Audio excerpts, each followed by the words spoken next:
आमदारांना सरकारकडून मिळणाऱ्या सोयी सुविधा. आमदारांचे मूळ वेतन 1,82,200 रुपये. महागाई भत्ता 39,148 रुपये. ईमेल, मोबाईल आणि इंटरनेटच्या जमान्यात आमदारांना टपाल भत्ता मिळतो 10,000 रुपये. टेलिफोन भत्ता 8,000 रुपये. संगणक चालकासाठीचा भत्ता 10,000 रुपये. हे सर्व मिळून आमदारांचा एकूण पगार होतो 2,72,148 रुपये. म्हणजे एका आमदाराचा पगार हा सर्वोच्च न्यायालयाचे न्यायाधीश किंवा जिल्ह्याच्या कलेक्टर पेक्षाही जास्त आहे. याशिवाय आमदारांच्या ड्रायव्हरला दरमहा 20,000चा पगार सरकारच्या म्हणजे आपल्या खिशातूनच दिला जातो.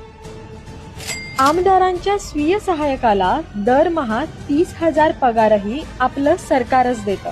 विशेष म्हणजे हे दोन्ही पगार आमदारांच्या पगारात येत नाही. त्याखेरीज प्रत्येक बैठकीचा भत्ता 2,000 रुपये.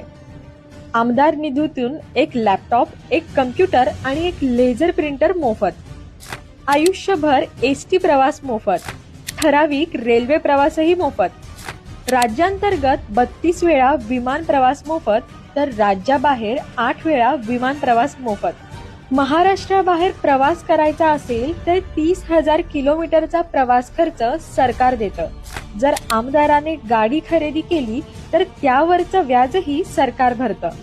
आमदारांच्या खाजगी दवाखान्यातला 90% खर्च सरकार देतं. तर एका आमदाराला सरकारकडून एवढ्या सोयी सुविधा दिल्या जातात. यावर आपली प्रतिक्रिया काय? आम्हाला कमेंट बॉक्समध्ये नक्की कळवा.